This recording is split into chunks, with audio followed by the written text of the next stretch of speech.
Once you left the train, silence remained. Maybe not that much silence, for Kojiro kept eating the food from the bento box, shouting umai with every portion he took into his mouth, and ignoring the spiteful glares coming from the trio at his right. When Tanjiro broke the tense moment, and somewhat silence emitted, not even blinking as he kept staring at the flame pillar with a dark look. Rengoku hummed in confusion, eyes lazily looking at Tanjiro. When what? When did you start eating gin? Tanjiro repeated angrily.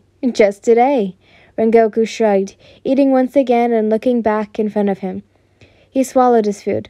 I waited for Yandere to break up with you, since it was the most decent treatment you could get. Besides, I'm the man with the principles.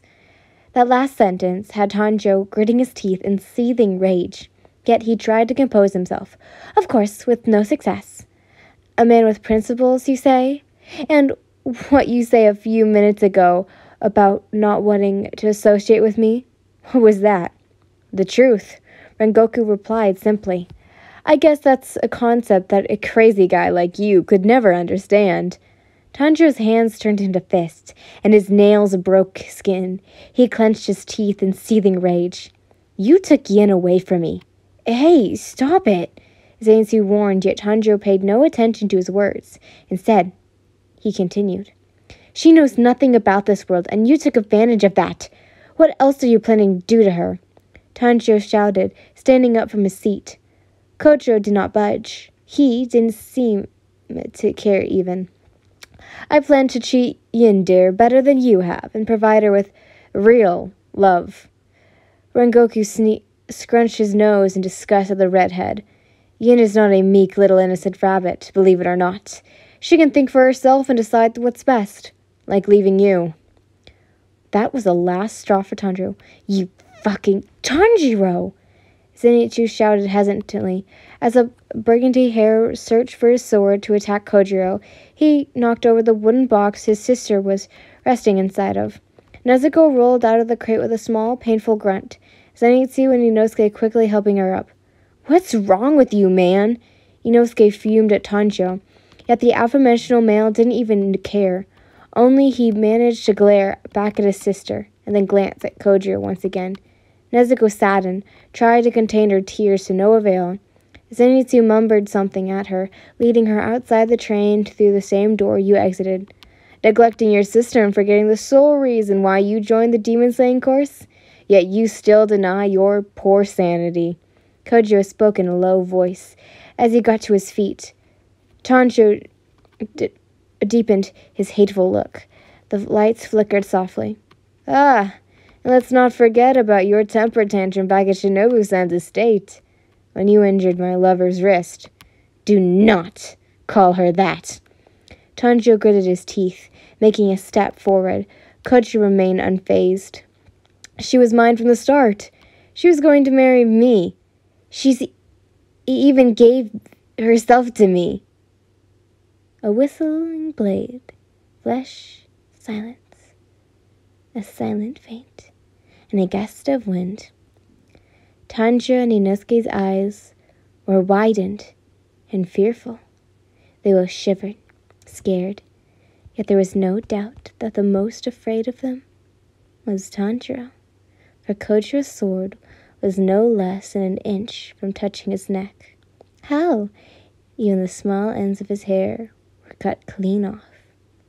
To claim with such pride and shamelessness that you forcefully stole her childhood, that you forced her into a woman, as if it was such a great threat.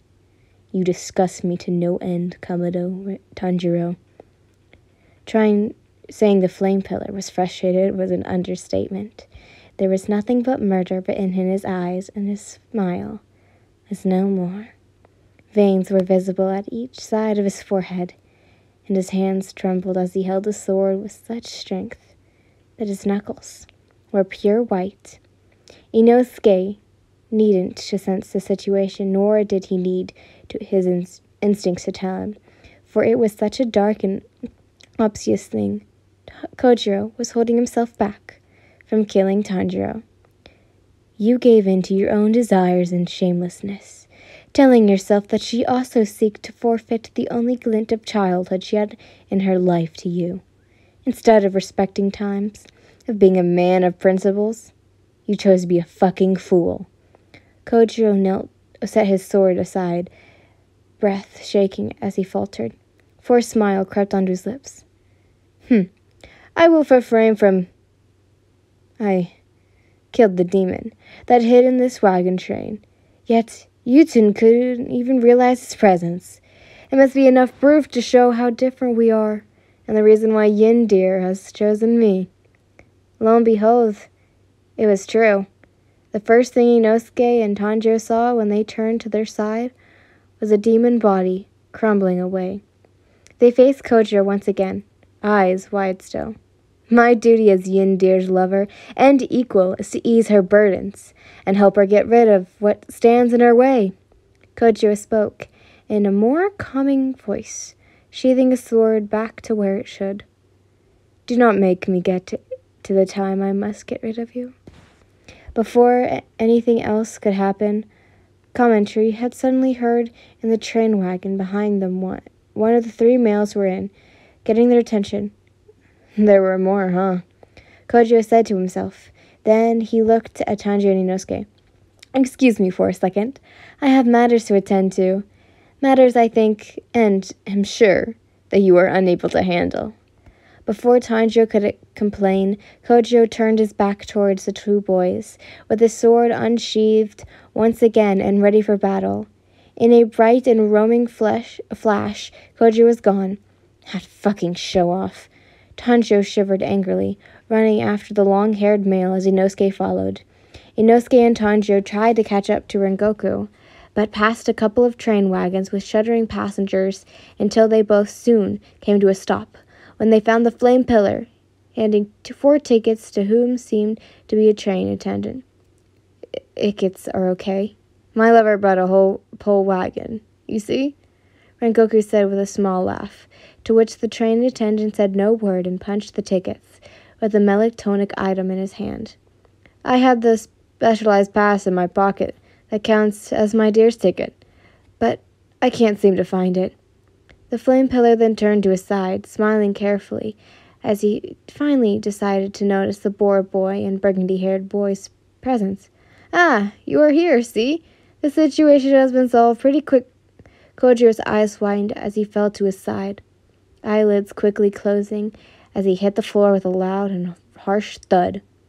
Before Tanjiro and Inosuke could even process what was happening, they felt their bodies become heavy and numb. In the train wagon for passengers, many people slept, including a hair-colored female, a train attendant, and a blonde boy. Only 5 passengers remained awake. Or more exactly, only 4 children and a demon remained awake, looking at the female lying on the floor. Ah, it seems I found Muzan-sama's little pet. The demon smirked, tilting his head as if inspecting you. Well, she is pretty indeed. How much will Muzan-sama praise me if I bring her to him? As the demon shivered a long, tentacle-like appendage towards your dormant self, it soon burnt away. The demon, with an angered hiss, looked at one of the 4 kids that stood in front of him. One of you take her to the front of the train. The kid's not called blessed by the gods for nothing. I'll do it. A boy rose his hands directly. Then so do. The demon offered, the kid doing as told. Said demon's smile grew wider as the blush on his face became more noticeable. I'll finally be acknowledged by Muzan-sama with this. Okay, I do have to say something that I cannot read Tanjiro Inosuke's nor Zenitsu's dreams because, how do I put this? I do read a little bit of not safe for work stuff, but this is like out of control not safe for work. So I have decided not to read it because of all of them have some very very illegal things. So I will not be reading them because, one, YouTube will definitely take this down if I read them. So I just say that. But anyways, let's get back. It's, I think, Kojiro's dream now. Kojiro opened his eyes. The soft and silent hematite. Oh. The warm within the walls, and the beautiful, clear colors. This was his house. Why was he here? He could not remember. Kojiro's father looked healthy and vibrant with life. Something good must have happened. Now Kojiro remembers.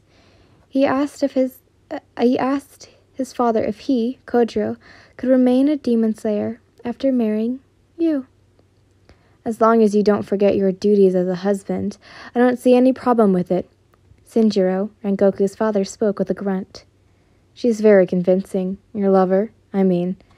She must not stray from her responsibilities as a wife either, and she must also learn the Rengoku family tradition.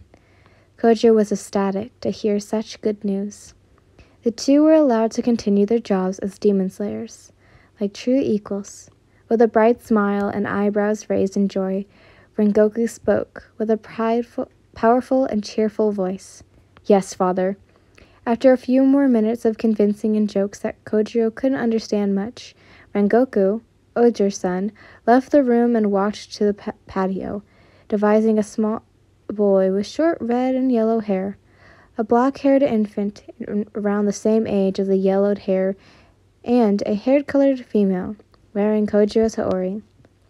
Kojiro's younger brother Senjiro, your adopted child Kayaka, and you.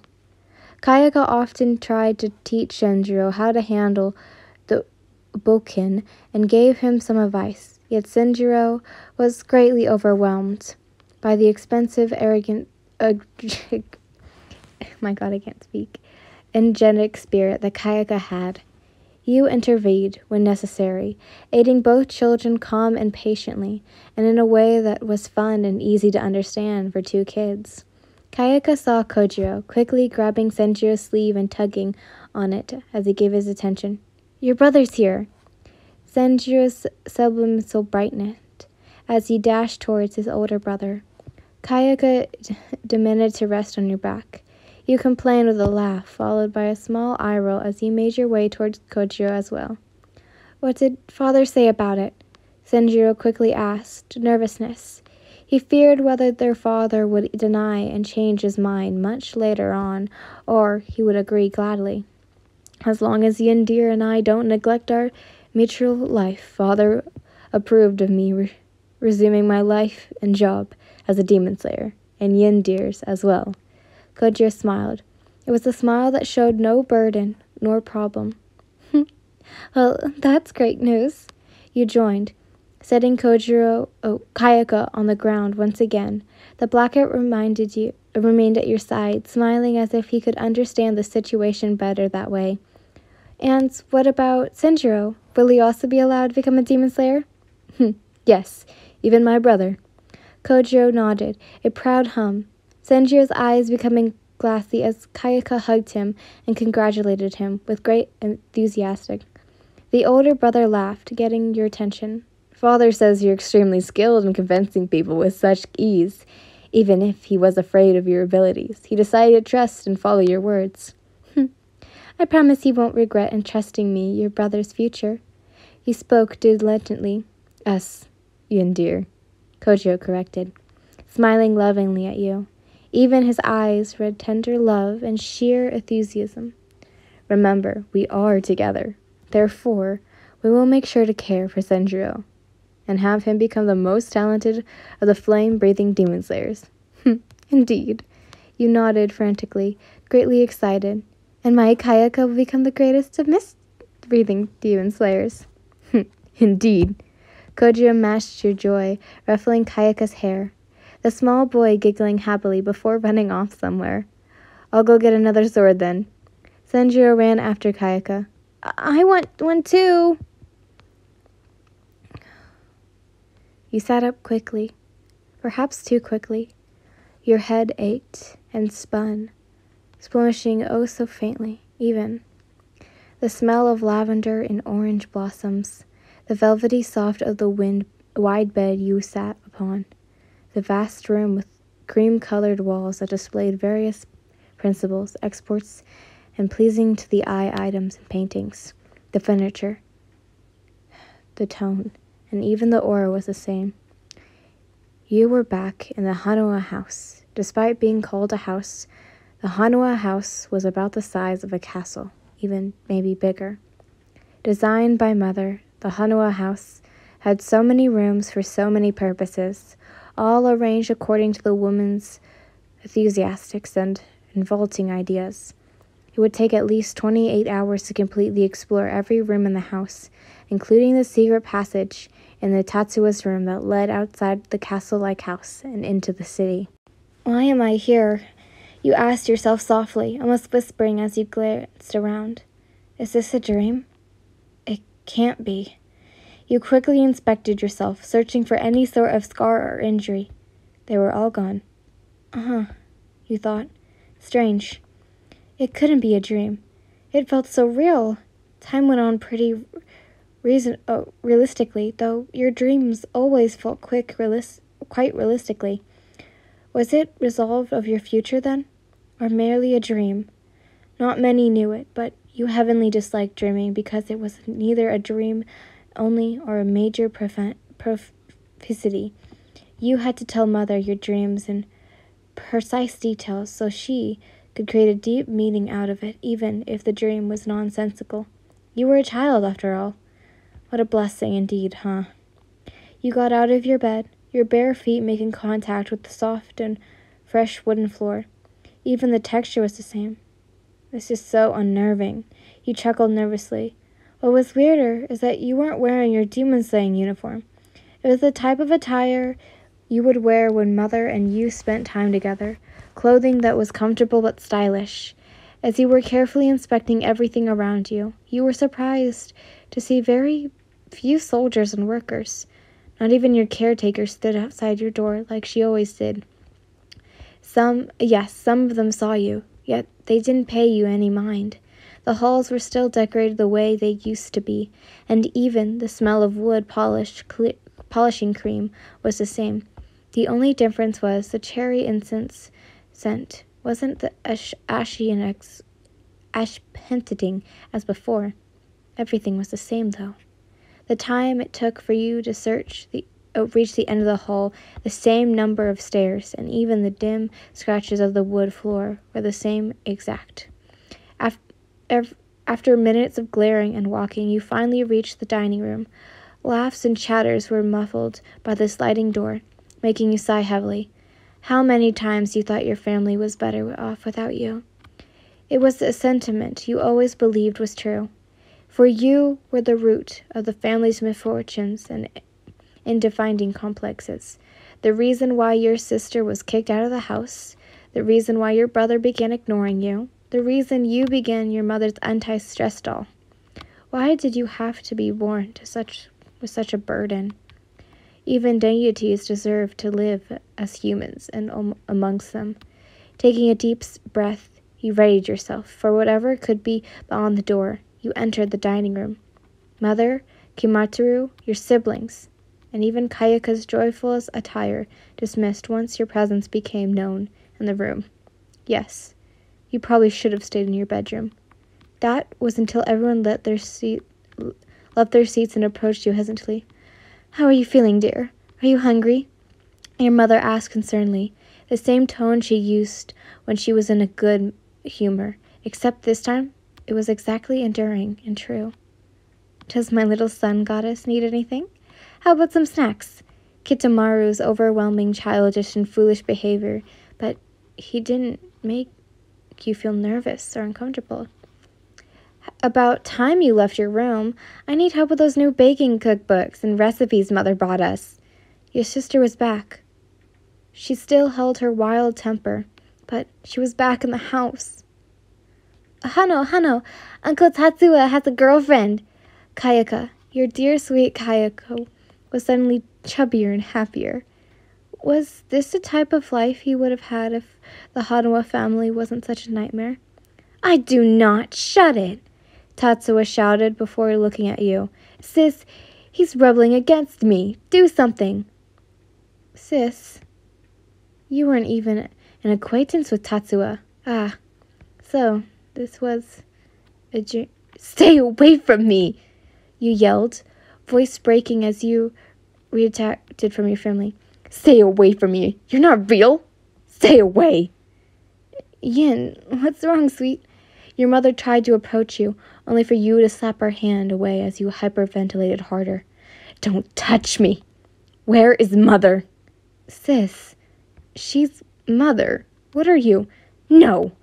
Mother isn't caring or nice. She's anything but a mother, you interrupted Tatsuya. Kinamaru has never been a true father. Sisters is miserable, and Tatsuya, bothers me. Who are you? What's going on? Everyone was so afraid and fearful of your attire, yet you didn't even care. Ugh, Kayaka, you had to get him out of this nightmare. The way he clung to his sister's Haori. He looked at you as if you were the true nightmare in this place. You laughed helplessly, tears coming out of your eyes and staining your clothes. Breathe, breathe. Maybe you can wake up. You spoke to yourself, and with trembling giggles. Nothing. You were still there. No alteration of events, time, or place. This isn't real. You sobbed as you kept a crooked smile on your face. This isn't real. This isn't real. This isn't real. Oh, my poor dear. What kind of nightmare did you have? Mother cooed sadly, approaching you, as well as everyone else. Stay away. Leave me alone. Don't. You kept sobbing, none of them listening to your plead. You're home now. We're here for you. You're okay. Those words that would have been comforted by others, they made you feel disgusted, terrified, and helpless. You're not alone. A wooden box shook and rattled, small scratching sounds coming from inside the box, until a small socket foot kicking the small box door open. She rolled out cutely, standing on her feet proudly as she rose her arms toward the sky. Her cheerful attitude was no more than she found herself, everyone, and her 4 additional children in the train wagon asleep. Or, more correctly, Nezuko found everyone but you sleeping in the train wagon. It worried her, so she searched all over the train wagon, even under the seats, if you were still around. Of course, there was no trace of you, to which Nezuko opted to try and wake up Tanjiro, Rengoku, Inosuke, or Zenitsu, so they could help her find you. But shaking effortlessly, muffled shoutings, no success. Scratching, no signs of waking up at all. The pink-eyed had no choice. She had to resort to her brother. As she repeated the same action, she got the same negative results. And in frustration, Nezuko headbutted her brother. The impact was such that her own forehead bled, Tanjiro's remaining intact. It all seemed up to Nezuko now. But how was she going to do this? And as if the gods heard her distress, the door of the train slid open, 3 figures becoming present. Nezuko-chan! The pink-haired female exclaimed, rushing to the small girl's side and hugging her. What are you doing here, you adorable little thing? What's wrong with Kojiro? A man with platinum hair asked, glancing around. Or those other 2? What's with the kids? And where's Tenno-chan? Nezuko broke the hug and hopped down, flailing her arms around as she hummed and huffed as she explained what happened. Nezuko wasn't skilled with words. She's too cute. I can't understand what she's trying to say, the green-eyed girl sighed dreamily. That's what you're focused on? The albino exclaimed in disbelief. Maybe the demons in the train captured Yin-san, since her divinity proves to be very antinastical to demons and humans alike. A tall man with blank eyes spoke. And with deep sleep state must be the demons doing. Maybe defeating the demon will wake them. That's a good theory, The man with red eyes hummed, soon wielding his weapons in a flashy manner. Let's not waste time here. Tenuwa-chan said this is a mission where Kojiro's life is on stake. So, let's get everyone on this train to the safest, defeat the demon, and win this battle flamboyantly. Oh, and how will we do that? The Pinkett asked. And what will we do about Nezuko? I suggest we get every passenger on this wagon so they're safe from whatever demon might be around. We might find clues as to what had happened along the way. The stone pillar spoke, lest not ado the ropes or a tire to wake either of them up. We must be falling under a demon's trap and could injure them. Then I'll take care of the wagons at the front. Hajijin, you can take the last wagon. Tengen nodded proudly, crossed arms. Hajijin nodded. Mitsuri, you're staying here with Nezuko. Why? Mitsuri protested with a pout. Someone's gotta look after everyone here, and it ain't me. See ya. Uzui replied plainly, walking away and waving the pillars farewell as his back faced them. He's playing knight in shining armor, isn't he? Hajijin said, to which Mitsuri and Nezuko nodded with a frown. Nezuko grumbled softly, running after Uzui to join him in his quest to save you. Oh, wait, Nezuko-chan! The love pillar's sudden shout alerted Uzui, who turned around and saw a determined Nezuko huffing at him. You want to accompany me? He asked. Nezuko nodded with a hum. You're too small and weak and unflashy. I'm going to save people's lives, so you'll have no time to save you. Nezuko leapt onto the man, scratching him angrily. Tengen exclaimed in both surprise and pain. Ow, ow, hey, okay, all right, you win. As soon as the albino said those words, Nezuko stopped. Uzui hissed angrily. Let's go then. And so, Tengen and Nezuko began their search. They inspected every train wagon carefully, hoping to find you, and between the many sleeping passengers. There were many people sleeping, but none of them were you. Nezuko and Tengen didn't knew whether to be revealed or afraid of this. It was strange not to encourage a single demon or awake a passenger. It was too quiet and eerie. Nonetheless, it made the search easier. It was until they both reached the pilot's cabin that you were found. Your state before Nezuko and Tengen's eyes were terrible. It made their hearts ache immensely. Resting on the floor, you cried and sniffed. You kept mumbling the same words over and over. Wake up. Tenuwa-chan, Tengen said with a hint of panic, kneeling next to you, as he placed a hand under your head and another held your hand. Your whimpers and cries were more audible. Tengen felt so weak for not being able to wake you up from whatever nightmare you were stuck in. He held you against his chest, hands scratching? What? Okay, I'm sorry. Nezuko scrunched her way towards you, cleaning your tears with her hoary sleeve as she let out a saddened hum. Uzui left you on the floor, sighing desperately. Any ideas how to wake her up? Nezuko hummed, deep in thought. She shook her head for a few seconds. You think... God, you'd think a kiss would work? Tengen blurted out, to which Nezuko headbutted him. Stop it with the aggression, damn it. Nezuko's forehead wound opened again, small droplets of blood staining the sound pillar's uniform. Wait, blood. Blood! What if Nezuko could cure you from your nightmare? If she could heal wounds, then maybe nightmares were no different. The girl with the bamboo nuzzled her forehead atop of you, letting her blood drip onto your clothes, then, concentrating a hand as she could, and her eyes closed, Nezuko began trying to flare up her blood like she did oh so many times ago. Uzui watched with curiosity, not really understanding what was going on inside the little girl's mind. Like all of a sudden, a flicker of a candle, Nezuko's blood was set ablaze. Of course, the fire that appeared without warning alerted the albino. What are you doing to Tenuwa-chan? Tengen raged, yet his words came to stop when he saw you quickly sit up with a loud gasp followed by heavy breathing and dim wheezes. Nezuko was revealed to see you finally awake, but Tengen was decided whether to celebrate or My God, awakening to be concerned about why you woke in such a manner. Your eyes quickly met his, breaking Uzui even more. Pitiful, sad eyes that reflected so fear and small trails of madness. Just what kind of torture were you placed under? Uzui-san? Your quivered voice spoke, holding back sobs as you looked at the aforementioned male with surprised eyes. Tenoch-san? Tengen said, softly crouching in front of you. He saw you jolt in an attempt to back away, which saddened him further. He extended his arm.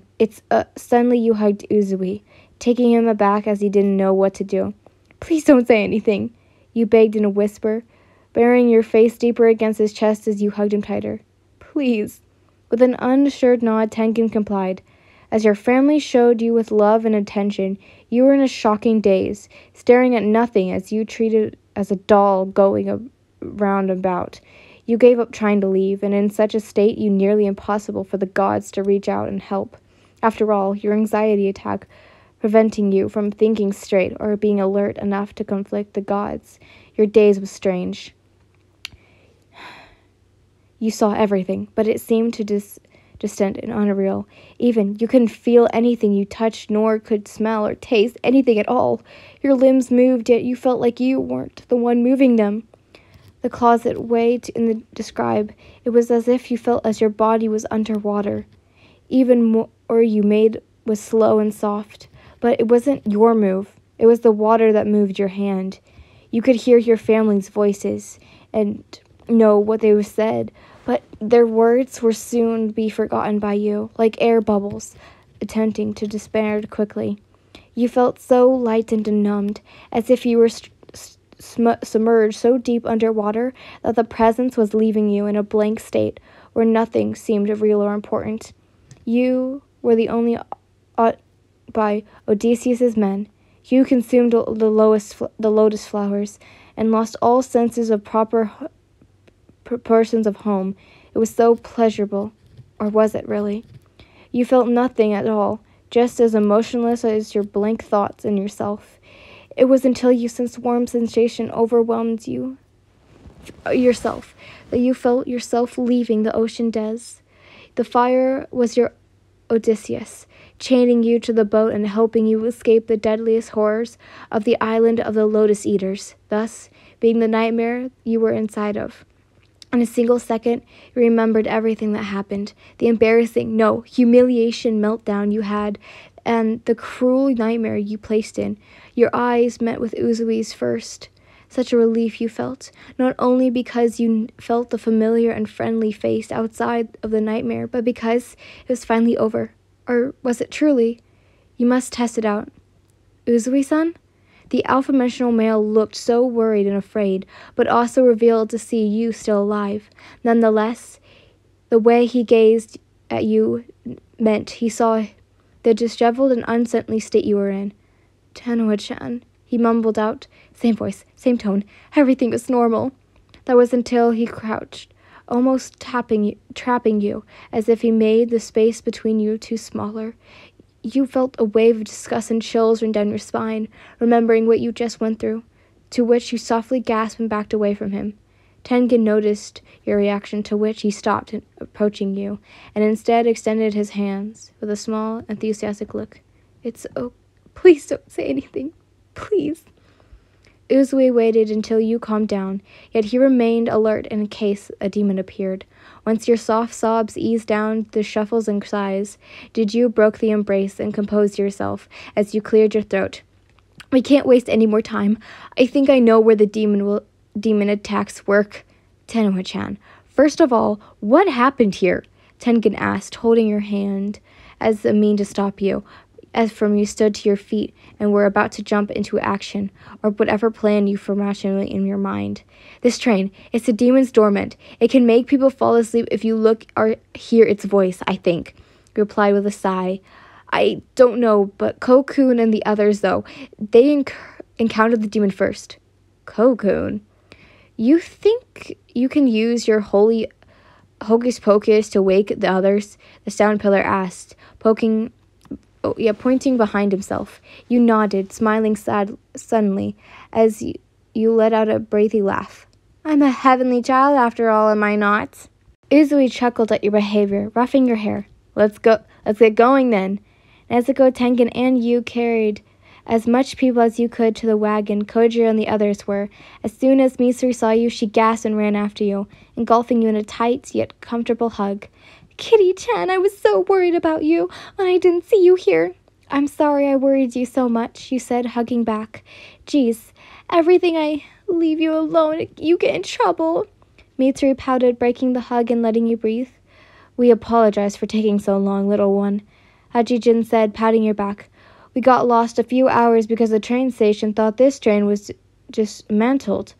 Kokun said that he heard tonight that was train's last ride before getting put down.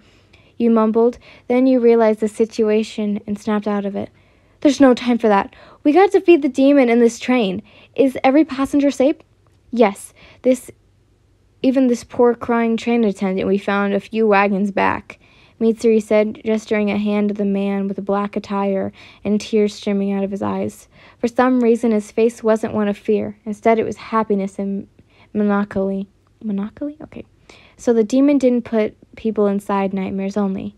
You ran around the train wagon, taking a quick gaze at Kojo, Zenitsu, Inosuke, and Tanjiro's face. None of them seemed sad. It made sense now. Tenuo-chan, are you all right? Uzui asked softly. Kitty-chan, the Plinkett muttered worriedly. It wasn't a nightmare. You said to no one in particular. After a few seconds, you looked at the pillars once again. The demon doesn't trap people in their nightmares, but in a happy dream, a what if, or if you may put that exactly, maybe the demon is a good one? The loving pillar spoke. The demon killed and ate demon slayers, you airhead, Uzui scoffed. Arms crossed, Mitsuri pouting angrily at his words. I know what the plan is to do, Hajijin said, Tengen, Mitsuri, and you looking at him. In a dream where people are happy, there's no way they'll keep their guard up, or even think about fighting back. Pillars are very perspective when it comes to a demon's presence, but a child's? That's when the demons are planning to, Mitsuri gasped, Hajijin nodding. The green-eyed shook her head fearfully. We have to hurry. We don't know how much time we have left. We don't need to hurry about that, you joined, getting the pillar's attention. Nezuko and I will break everyone free right now. You three can handle the demon. Kokun and I will protect the passengers. We entrust you two with this task, then. Hajijin nodded, patting Nezuko's head in yours. We'll be on our way, then. All right, let's end this flashily. Uzui cracked his knuckles as he got in a fighting stance. I'm ready, I can't stop smiling, Mitsuri said with determination, look unsheathing her sword. Uzui, Mitsuri, Hajijin, and you shouted in unison, let's do this.